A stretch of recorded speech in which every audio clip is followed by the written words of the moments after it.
Hello दोस्तों, नमस्कार। स्वागत है आपका आपके अपने यूट्यूब चैनल सरकारी रास्ता पर। तो दोस्तों, जो विद्यार्थी 2024 में बीएसटीसी और पीटीटी एग्जाम की तैयारी कर रहे हैं उनके लिए ये वीडियो बहुत ही महत्वपूर्ण होने वाला है। क्योंकि दोस्तों, इस वीडियो में आज हम बात करेंगे राजस्थान जीके के महत्वपूर्ण प्रश्नों के बारे में। जी हाँ दोस्तों, इन महत्वपूर्ण प्रश्नों से आप अपनी तैयारी को देख सकते हो, किस प्रकार आपकी तैयारी रही है। तो दोस्तों, बिना देरी किए हुए अपने प्रश्नों को देखते हैं। तो हमारा पहला प्रश्न है कि गणेश्वर सभ्यता किस नदी के किनारे स्थित है। जो गणेश्वर सभ्यता है वो किस नदी के किनारे स्थित है। कांतली नदी, गंगा नदी, आयरन नदी या सरस्वती नदी। तो दोस्तों, इसमें हमारा राइट आंसर हो जाएगा कांतली नदी। जो कांतली नदी है उसके किनारे हमारी गणेश्वर सभ्यता स्थित है। ये जो कांतली नदी है वो हमारे नीम के थाने में है। कहाँ पर है? नीम का थाना में। समझ गए दोस्तों? तो इसके अंदर हमारा ये राइट आंसर हो जाएगा दोस्तों। अगला प्रश्न है हमारा, मेवाड़ के किस शासक के समय गुहिल वंश दो भागों में विभाजित हुआ। यानी कि मेवाड़ के किस शासक के समय गुहिल वंश दो भागों में बटा था। जेतर सिंह, रण सिंह, राणा लाका या समर सिंह। तो दोस्तों, जो गुहिल वंश है ना वो रण सिंह के समय दो भागों में बटा था। किनके समय? रण सिंह के समय ये दो भागों में बटा था। समझ गए? ये जो प्रथम भाग था वो था रावल शाखा का। कौन सा? रावल शाखा था। रावल शाखा का। समझ गए? और जो दूसरा भाग था वो था राणा शाखा का। समझ गए दोस्तों? यानी कि रण सिंह के समय गुहिल वंश दो भागों में बटा था, एक तो रावल शाखा और दूसरा था राणा शाखा। इसके अंदर हमारा बी राइट आंसर हो जाएगा दोस्तों। अगला प्रश्न है हमारा, सिसोदिया वंश में किस शासक को युवराज का खिताब दिया गया। यानी कि सिसोदिया वंश में किस शासक को युवराज का खिताब दिया गया। अमर सिंह द्वितीय को, महाराणा स्वरूप सिंह को, महाराणा प्रताप को या महाराणा संग्राम सिंह द्वितीय को। तो दोस्तों, हमारे सिसोदिया वंश में युवराज का खिताब हमारे महाराणा प्रताप को दिया गया था। किसको दिया गया था? महाराणा प्रताप को दिया गया था। समझ गए? तो इसके अंदर हमारा सी राइट आंसर हो जाएगा। अगला प्रश्न है हमारा, अजमेर के चौहान वंश की स्थापना किसने की। यानी कि जो अजमेर के चौहान वंश है उनकी स्थापना किसने की। अजय राज ने, गोविंद राज चौहान ने, लक्ष्मण चौहान ने या वासुदेव चौहान ने। तो दोस्तों, जो अजमेर के चौहान जो वंश है उसकी स्थापना हमारे वासुदेव चौहान ने की थी। किन्होंने की थी? वासुदेव चौहान ने की थी। ये स्थापना की थी उन्होंने 551 ईस्वी में। कब? 551 ईस्वी में अजमेर में चौहान वंश की स्थापना की थी। समझ गए? तो इसके अंदर हमारा डी राइट आंसर हो जाएगा दोस्तों। अगला प्रश्न देखते हैं, बिजोलिया किसान आंदोलन की शुरुआत कब हुई। जो बिजोलिया किसान आंदोलन है उसकी शुरुआत कब हुई? 1897 में, 1857 में, 1863 में या 1899 में। तो दोस्तों, जो हमारा बिजोलिया किसान आंदोलन है इसकी शुरुआत 1897 में हुई थी। कब हुई थी? 1897 में। और इसका जो समाप्त, और ये जो समाप्त हुआ था वो हुआ था 1941 में। कब हुआ था? 1941 में। यह सबसे लंबा चलने वाला आंदोलन था। ये 44 वर्ष तक चला। कब तक चला? 44 वर्ष तक। समझ गए दोस्तों? तो इसके अंदर हमारा ए राइट आंसर हो जाएगा दोस्तों। अगला प्रश्न देखते हैं हमारा, मत्स्य महाजनपद की राजधानी क्या थी। मत्स्य महाजनपद की राजधानी उस समय क्या थी?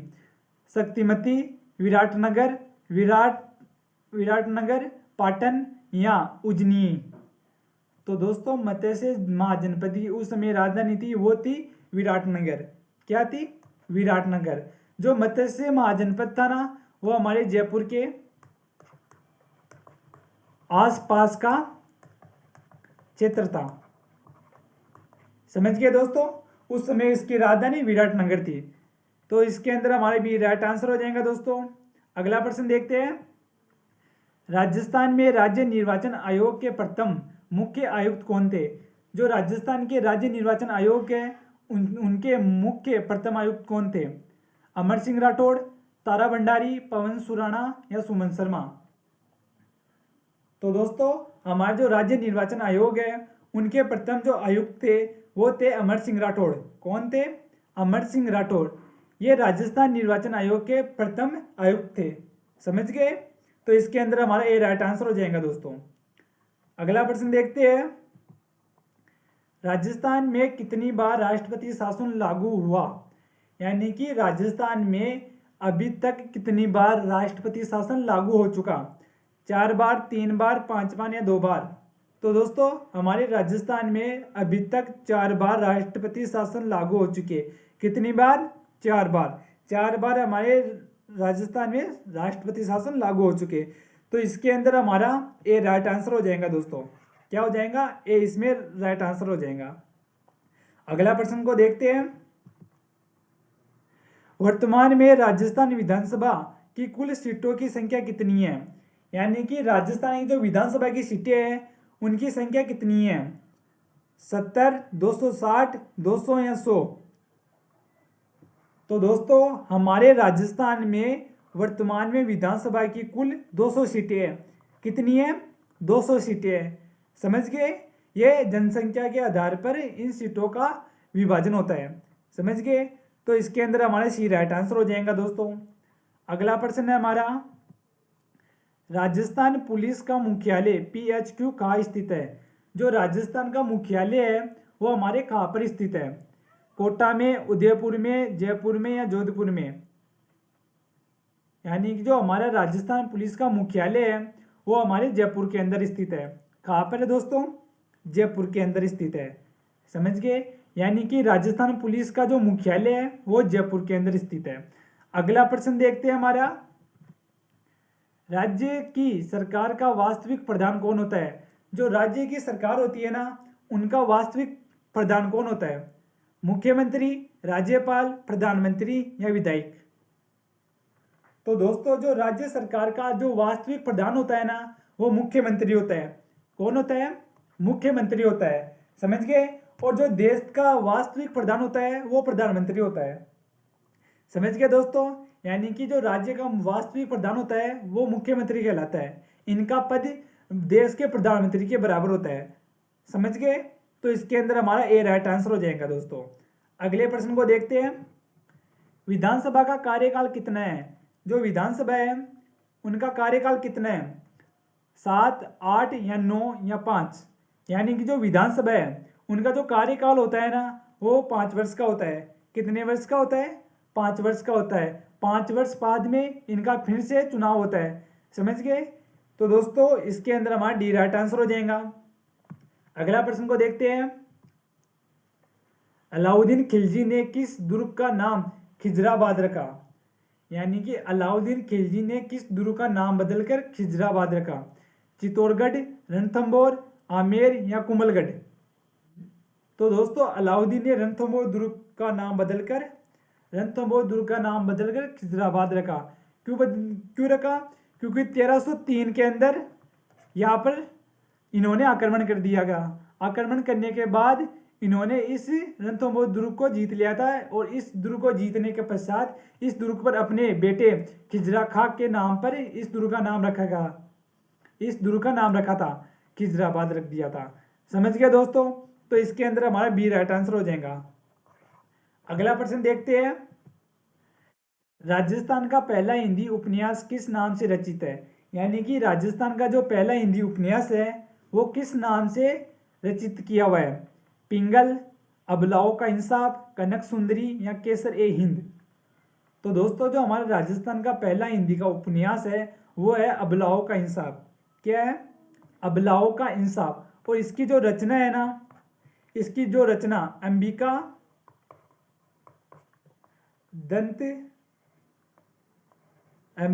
दंत व्यास ने की थी। किसने की थी इसकी रचना? अंबिका दंत व्यास ने की थी। समझ गए? तो इसके अंदर हमारा बी राइट आंसर हो जाएगा। अगले प्रश्न को देखते हैं, फूलडोल महोत्सव कहाँ पर आयोजित होता है? जो फूलडोल महोत्सव है वो हमारे कहाँ पर आयोजित होता है? अजमेर, केकड़ी, बियावन या शाहपुरा? तो दोस्तों हमारा जो फूलडोल महोत्सव है वो हमारे शाहपुरा में आयोजित होता है। कहाँ पर होता है? शाहपुरा में आयोजित होता है। और ये चैत्र कृष्ण एकम से पंचमी तक 5 दिन तक ये आयोजित होता है। समझ गए? तो इसके अंदर हमारा डी राइट आंसर हो जाएगा। दोस्तों आपको बताना है कमेंट करके आपके इन प्रश्नों में से कितने प्रश्न सही हुए, जरूर कमेंट करना है।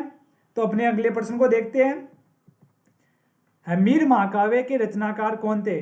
जो हमीर महाकाव्य है इनके रचनाकार कौन थे? नियानचंद सूरी, मानकवि, चंद्रप्रदाई या जाचिक साय। तो दोस्तों जो हमीर महाकाव्य है इनकी जो रचना की थी वो की थी नियानचंद ने। किसने? नियानचंद सूरी ने। समझ गए? इसकी जो रचना की थी वो नियानचंद सूरी ने की थी। तो इसके अंदर हमारा ए राइट आंसर हो जाएगा दोस्तों। अगला प्रश्न देखते हैं हमारा। गणगौर घूमर नृत्य अकादमी कहाँ स्थित है? गणगौर घूमर नृत्य अकादमी कहाँ पर स्थित है? राजस्थान, गुजरात, मुंबई या दिल्ली? तो दोस्तों इसके अंदर हमारा राइट आंसर हो जाएगा सी, मुंबई। मुंबई के अंदर गणगौर घूमर नृत्य अकादमी स्थित है। और इसको जो बढ़ावा दिया था, इस जो संस्था को बढ़ावा दिया था वो दिया था गोवर्धन कुमारी ने। किसने? गोवर्धन कुमारी ने दिया था। समझ गए दोस्तों? तो इसके अंदर हमारा सी राइट आंसर हो जाएगा दोस्तों। अगला प्रश्न को देखते हैं। राजस्थान में फड़ चित्रण के लिए प्रसिद्ध जिला है, यानी कि राजस्थान में किस क्षेत्र में फड़ चित्रण की जाती है? बियावर में, शाहपुरा में, बालोतरा में या फलोदी में? तो दोस्तों हमारे राजस्थान के अंदर जो फड़ का चित्रण किया जाता है वो हमारे शाहपुरा में किया जाता है। कहाँ पर किया जाता है? शाहपुरा के अंदर किया जाता है। समझ गए दोस्तों? जो हमारे राजस्थान में फड़ चित्रण होता है वो हमारे शाहपुरा के अंदर होता है। तो इसके अंदर हमारा बी राइट आंसर हो जाएगा दोस्तों। पटियाला घराना किस घराने की उपशाखा है? जो पटियाला घराना है वो किस घराने की उपशाखा है?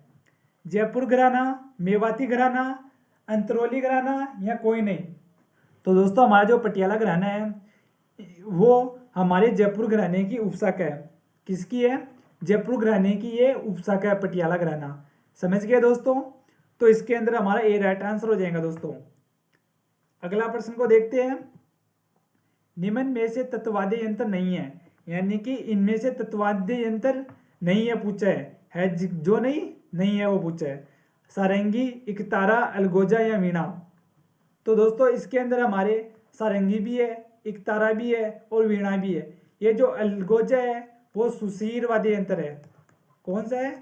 सुशीर वाद्य यंत्र है। समझ गए दोस्तों? तो इसके अंदर हमारे सी राइट आंसर हो जाएगा दोस्तों। अगला प्रश्न है हमारा।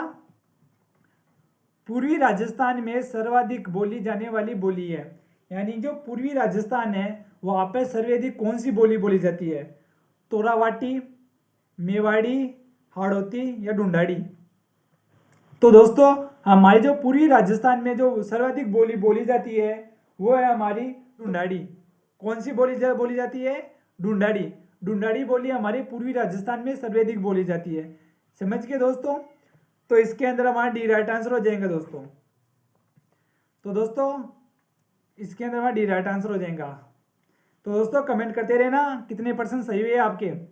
अगला प्रश्न है हमारा। आमेर के कछवा वंश की इष्ट देवी है। जो आमेर के कछवा वंश है इनकी इष्ट देवी कौन है? जीर्ण माता, कर्णी माता, शीला देवी या शाकंभरी माता? तो दोस्तों जो आमेर के कछवा वंश है उनकी जो इष्ट देवी है वो शीला देवी है। कौन सी है? शीला देवी। शीला देवी आमेर के कछवाओं की क्या है? इष्ट देवी है। समझ गए दोस्तों? तो इसके अंदर हमारा क्या सी राइट आंसर हो जाएगा। अगले प्रश्न को देखते हैं। भारत का एकमात्र विभीषण मंदिर कहाँ पर स्थित है? यानी कि भारत और राजस्थान का एकमात्र विभीषण मंदिर है वो हमारे कहाँ पर स्थित है? कोटा में, बारा में, झालावाड़ में, जयपुर में? तो दोस्तों हमारा जो भारत का एकमात्र विभीषण मंदिर है वो हमारे कोटा के अंदर है।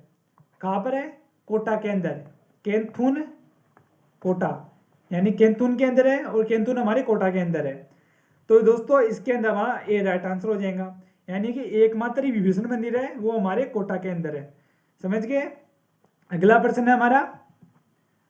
सपनों से बना मंदिर के नाम से किस मंदिर को जाना जाता है? सपनों से बना मंदिर के नाम से किस मंदिर को जानते हैं?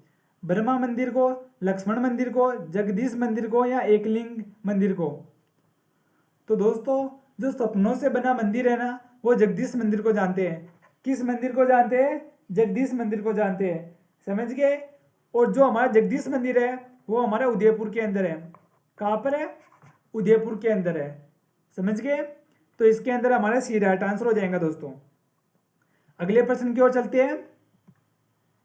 नेवलों की पूजा डिग्री नवमी कब बनाई जाती है? यानी जो नेवलों की पूजा की जाती है वो किस तिथि को कहते हैं? कार्तिक पूर्णिमा, भाद्रपद अमावस्या, कार्तिक शुक्ल एकम या श्रावण कृष्ण नवमी? तो दोस्तों जो नेवलों की पूजा की जाती है वो श्रावण कृष्ण नवमी को की जाती है। कब की जाती है? श्रावण कृष्ण नवमी को। इस दिन नेवलों की पूजा की जाती है सांप से बचने के लिए। समझ गए? तो इसके अंदर हमारा डी राइट आंसर हो जाएगा दोस्तों। अगले प्रश्न को देखते हैं। बागड़िया नृत्य किस जनजाति से संबंधित है? बागड़िया नृत्य कौन सा नृत्य? बागड़िया नृत्य किस जनजाति से संबंधित है? कालबेलिया, मीणा, भील या ग्रासिया? तो दोस्तों जो बागड़िया नृत्य है वो हमारे कालबेलिया जनजाति से संबंधित है। किनसे संबंधित है? कालबेलिया जनजाति से संबंधित है। समझ गए दोस्तों? तो इसके अंदर हमारा ए राइट आंसर हो जाएगा दोस्तों। अगला प्रश्न को देखते हैं। भोगली नामक आभूषण धारण किया जाता है। भोगली नामक आभूषण कहाँ पर पहनते हैं? सर पर, नाक पर, कमर पर या गले पर? तो दोस्तों इसके अंदर हमारा राइट आंसर हो जाएगा बी, नाक। जो भोगली नामक आभूषण है वो नाक पर पहनते हैं। समझ गए? तो इसके अंदर हमारा बी राइट आंसर हो जाएगा। अगला प्रश्न है हमारा। भील पुरुषों द्वारा पगड़ी के स्थान पर बांधा जाने वाला मोटा वस्त्र क्या कहलाता है? जो भील पुरुष होते हैं वो पगड़ी यानी सिर पर जो बांधते हैं मोटा वस्त्र उसको क्या कहते हैं? शेरवानी, टोपी, अंगोछा या पोतिया? तो दोस्तों जो वह सिर पर बांधते हैं उसको पोतिया कहते हैं। क्या कहते हैं? पोतिया। पोती नहीं, पोतिया। समझ गए? पोतिया कहते हैं इसको। तो इसके अंदर हमारा डी राइट आंसर हो जाएगा। तो दोस्तों अभी तक हमने 28% कर चुके हैं। इनमें से आपके कितने परसेंट सही हुए कमेंट करना जरूर। तो अगले प्रश्न की ओर चलते हैं। पुत्री जन्म पर महिला द्वारा ओढ़े जाने वाला पोमचा है। यानी किसी महिला को पुत्री होती है उस समय वह कौन सा पोमचा ओढ़ती है? पीला पोमचा, गुलाबी पोमचा, चीड़ का पोमचा या इनमें से कोई नहीं? तो दोस्तों जब पुत्री का जन्म होता है उस समय महिला द्वारा गुलाबी पोमचा ओढ़ा जाता है। कौन सा ओढ़ा जाता है? गुलाबी पोमचा। और जो पीला पोमचा है वो पुत्र प्राप्ति पर यानी पुत्र के जन्म पर ओढ़ा जाता है। समझ गए? ये पुत्री जन्म पर और ये पुत्र जन्म पर ओढ़ा जाता है। तो इसके अंदर हमारा बी राइट आंसर हो जाएगा दोस्तों। अगला प्रश्न है हमारा। राजस्थान में सर्वाधिक जनसंख्या वाली जनजाति है। यानी कि राजस्थान के अंदर सर्वाधिक जनसंख्या वाली कौन सी जनजाति है?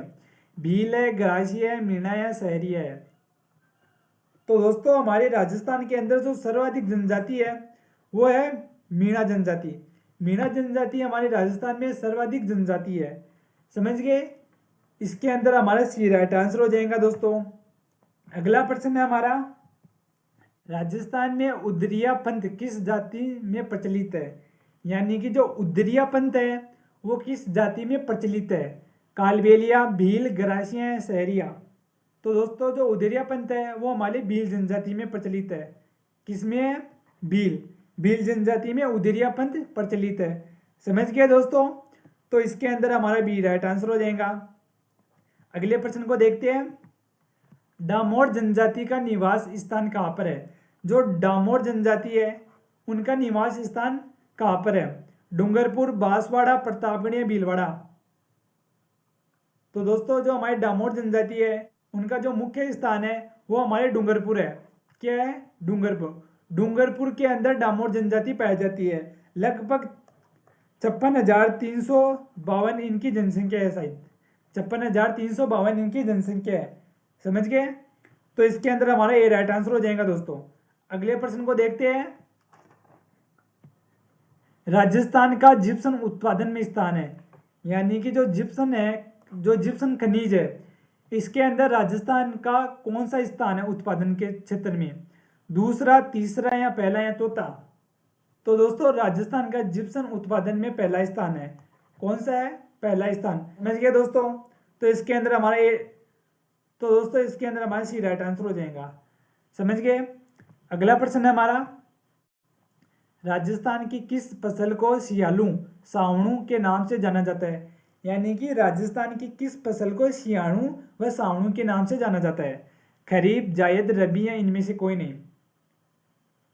तो दोस्तों हमारी जो खरीफ की फसल है उसको सियालू व सावणु नाम से जाना जाता है। समझ गए? तो इसके अंदर हमारा ए राइट आंसर हो जाएगा दोस्तों। अगला प्रश्न है हमारा, निजी क्षेत्र की पहली कृषि मंडी कहाँ पर स्थित की गई? यानी कि निजी क्षेत्र के अंदर राजस्थान की पहली कृषि मंडी कहाँ पर स्थित की गई थी? झालावाड़ में, कोटा में, बूंदी में या बारां में? तो दोस्तों जो निजी क्षेत्र में हमारी पहली कृषि मंडी स्थापित की गई थी वो हमारे कोटा के अंदर की गई थी। कहाँ पर? कोटा के अंदर। इसके अंदर हमारा बी राइट आंसर हो जाएगा। अगला प्रश्न है हमारा, राजस्थान में कृषि उपज मंडी अधिनियम कब पारित किया गया? यानी कि राजस्थान के अंदर कृषि उपज मंडी अधिनियम कब पारित हुआ था? 1981, 1945, 1980 या 1961? तो दोस्तों जो राजस्थान में कृषि उपज मंडी अधिनियम लागू हुआ था वो हुआ था हमारा 1961 को। कब हुआ था? 1961 को लागू हुआ था। तो इसके अंदर दोस्तों हमारा डी राइट आंसर हो जाएगा। समझ गए? तो अगला क्वेश्चन को देखते हैं, निम्नलिखित में से राजस्थान में कौन सा विकल्प पारंपरिक कुटीर उद्योग का एक उदाहरण है? यानी कि कौन सा उद्योग जो पारंपरिक कुटीर उद्योग के अंतर्गत आता है? सीमेंट, ईंट निर्माण या हस्त निर्माण कालीन या पश्मीना शाल? तो दोस्तों इसके अंदर हमारा सी राइट आंसर हो जाएगा। कौन सा? सी, हस्त निर्माण कालीन। हस्त निर्माण कालीन जो उद्योग है वो हमारे पारंपरिक कुटीर उद्योग के अंदर आता है। समझ गए? तो इसके अंदर हमारा सी राइट आंसर हो जाएगा। अगले प्रश्न को देखते हैं, किस वर्ष में राजस्थान वित्तीय निगम गठित किया गया था? यानी कि किस वर्ष राजस्थान वित्तीय निगम का गठन किया गया था? 1965, 1955, 1944 या 1952? तो दोस्तों इसके अंदर हमारा बी राइट आंसर हो जाएगा। 1955 के अंदर राजस्थान वित्तीय निगम गठित किया गया था। समझ गए? तो इसके अंदर हमारा बी राइट आंसर हो जाएगा। अगले प्रश्न को देखते हैं, राजस्थान का मध्य प्रदेश के साथ सर्वाधिक अंतर्राज्यीय सीमा बनाने वाला जिला है। यानी कि राजस्थान का कौन सा जिला है जो मध्य प्रदेश के साथ अपनी अंतर्राज्यीय सीमा बनाता है सर्वाधिक? जैसलमेर, भीलवाड़ा, चित्तौड़गढ़ या झालावाड़? तो दोस्तों जो हमारी मध्य प्रदेश के साथ जो सीमा साझा करता है वो हमारा झालावाड़ है। झालावाड़ की सीमा मध्य प्रदेश के साथ सर्वाधिक लगती है। और जो कम सीमा लगती है ना वो हमारी भीलवाड़ा की लगती है। किसकी लगती है? भीलवाड़ा की लगती है। और जो मध्य प्रदेश की सीमा राजस्थान से लगती है ना वो 1600 किलोमीटर लगती है। समझ गए? तो इसके अंदर हमारा डी राइट आंसर हो जाएगा दोस्तों। अगले प्रश्न को देखते हैं, अरब सागरीय मानसून से सर्वाधिक औसत वर्षा किस क्षेत्र में होती है? जो अरब सागर से मानसून उठ के आता है उससे सर्वाधिक जो वर्षा होती है वो किस क्षेत्र में अधिक होती है? बांसवाड़ा में, डूंगरपुर में, सिरोही में या चूरू में? तो दोस्तों जो अरब सागरीय मानसून से जो सर्वाधिक वर्षा होती है ना वो हमारे बांसवाड़ा के अंदर होती है। कहाँ पर होती है? बांसवाड़ा के अंदर। यानी कि अरब सागर से जो मानसून उठ के आता है वो सर्वाधिक वर्षा हमारे बांसवाड़ा के अंदर करके जाता है। समझ गए? तो इसके अंदर हमारा दोस्तों ए राइट आंसर हो जाएगा। अगला प्रश्न को देखते हैं, ग्रीष्म ऋतु में चलने वाली गर्म व शुष्क हवाओं को कहा जाता है? जो ग्रीष्म ऋतु यानी जो गर्मियों में जो हवा चलती है गर्म व शुष्क उनको क्या कहते हैं? मावट, लू, दोनों या इनमें से कोई नहीं? यानी कि जो ग्रीष्म ऋतु में हवा चलती है ना गरम गरम उसको लू कहते हैं। इसके अंदर दोस्तों हमारा बी राइट आंसर हो जाएगा। समझ गए? अगला प्रश्न है हमारा, भांगड़ा नांगल परियोजना किन राज्यों के मध्य है? जो भांगड़ा नांगल परियोजना है वो हमारे किन राज्यों के मध्य है? मध्य प्रदेश, बिहार, हरियाणा, पंजाब, हरियाणा पंजाब राजस्थान या राजस्थान पंजाब उत्तर प्रदेश। तो दोस्तों हमारे जो भांगड़ा नागल परियोजना है वो हरियाणा पंजाब और राजस्थान के मध्य है। किनके मध्य है? हरियाणा पंजाब और राजस्थान के मध्य। समझ गए दोस्तों? तो इसके अंदर हमारा दोस्तों सी राइट आंसर हो जाएगा। अगले प्रश्न को देखते हैं। चूलिया जलप्रपात किस नदी के द्वारा निर्मित होता है? यानी कि जो चूलिया जलप्रपात है, यानी कि जो चूलिया नामक जो झरना है वो किस नदी के द्वारा निर्मित होता है? चंबल नदी, गंडक नदी, सावित्री नदी या गंगा नदी? तो दोस्तों हमारा जो चूलिया जलप्रपात है वो चंबल नदी द्वारा निर्मित होता है। किसके द्वारा निर्मित होता है? चंबल नदी द्वारा निर्मित होता है। ये हमारे कहाँ पर होता है? ये चित्तौड़गढ़ के अंदर होता है। चित्तौड़गढ़ के अंदर होता है। समझ गए? तो इसके अंदर हमारा ए राइट आंसर हो जाएगा दोस्तों। अगला प्रश्न है हमारा, लाल लोम मृदा का प्रकार किस क्षेत्र में पाया जाता है? यानी कि जो लाल और लोम प्रकार की जो मिट्टी है वो हमारी किस क्षेत्र में पाई जाती है? श्रीगंगानगर, हनुमानगढ़, डूंगरपुर बांसवाड़ा या चित्तौड़गढ़ या भीलवाड़ा?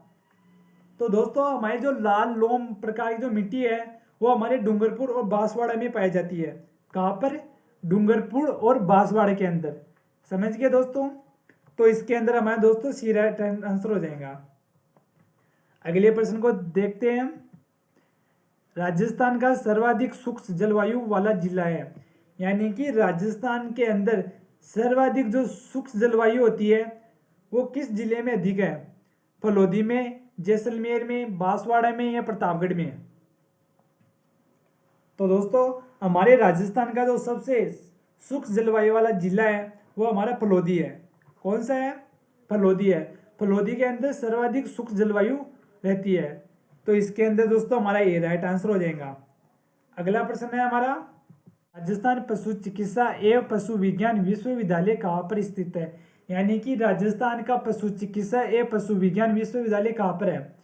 जैसलमेर, बीकानेर, श्रीगंगानगर या हनुमानगढ़? तो दोस्तों हमारा जो पशु चिकित्सा एवं पशु विज्ञान विश्वविद्यालय है वो हमारे बीकानेर के अंदर है। कहाँ पर है? बीकानेर के अंदर है। तो इसके अंदर दोस्तों हमारा बी राइट आंसर हो जाएगा, बीकानेर। समझ गए? अगला प्रश्न है हमारा, वागड़ सर्किट के अंतर्गत आता है। जो वागड़ सर्किट है वो किसके अंतर्गत आता है? जयपुर के, बीकानेर, जैसलमेर, बाड़मेर, डूंगरपुर बांसवाड़ा या फलोदी बालोतरा जैसलमेर? तो दोस्तों हमारा जो वागड़ सर्किट है ना वो डूंगरपुर और बांसवाड़ा के अंतर्गत आता है। यानी कि डूंगरपुर और बांसवाड़ा वागड़ सर्किट का निर्माण करते हैं। समझ गए? तो इसके अंदर हमारा सी राइट आंसर हो जाएगा दोस्तों। अगला प्रश्न को देखते हैं। राजस्थान में सर्वाधिक पर्यटन किस ऋतु में आते हैं? यानी कि राजस्थान में जो सर्वाधिक पर्यटन आते हैं वो किस ऋतु में आते हैं? बसंत ऋतु, शीत ऋतु, शरद ऋतु या हेमंत ऋतु? तो दोस्तों जो राजस्थान में जो पर्यटन आते हैं वो हमारे शीत ऋतु में आते हैं। कब आते हैं? शीत ऋतु में आते हैं। ये ठंड के मौसम में आते हैं। अभी आपको मालूम होगा अभी ग्रीष्म ऋतु चल रही है। इस समय हमारे राजस्थान में अधिकतर पर्यटन नहीं आएंगे क्योंकि इस समय बहुत ही ज़्यादा गर्मी पड़ रही है। समझ गए? यानी कि जो पर्यटन आते हैं वो शीत ऋतु में आते हैं। और सबसे ज़्यादा जो पर्यटन आते हैं वो फ्रांस से आते हैं। कहाँ से आते हैं? फ्रांस से राजस्थान में सर्वाधिक पर्यटन आते हैं। समझ गए? तो इसके अंदर हमारा बी राइट आंसर हो जाएगा। अगला 49 वाला प्रश्न है, राजस्थान में पर्यटन को उद्योग का दर्जा कब दिया गया? यानी कि जो पर्यटन है उनको उद्योगों का दर्जा कब दिया गया? 1989, 1954, 1980 या 1969? तो दोस्तों हमारे जो राजस्थान में पर्यटन को उद्योगों का दर्जा दिया गया वो दिया गया 1989 में। कब दिया गया? 1989 में दिया गया। समझ गए दोस्तों? तो इसके अंदर हमारा ए राइट आंसर हो जाएगा दोस्तों। अगला हमारा लास्ट प्रश्न है, राजस्थान दिवस कब मनाया जाता है? 5 अप्रैल, 30 मार्च, 25 जून या 1 अगस्त? तो दोस्तों इस प्रश्न का आंसर आप मुझे कमेंट बॉक्स में देंगे। कमेंट बॉक्स में जरूर बताएंगे कि राजस्थान दिवस कब मनाया जाता है। और हाँ दोस्तों इन 50 प्रश्नों में से आपके कितने प्रश्न सोल्व हुए ये भी जरूर आप मुझे कमेंट बॉक्स में बताएंगे। तो दोस्तों कैसी रही आज की आपकी क्लास। आई होप आज की क्लास आपके लिए अच्छी होंगी। दोस्तों अगर आपको वीडियो अच्छा लगा तो वीडियो को लाइक कर दीजिए, इस वीडियो को शेयर कर दीजिए और इस चैनल को सब्सक्राइब कर लीजिए। दोस्तों हम मिलते हैं अपने अगले वीडियो में, तब तक के लिए धन्यवाद।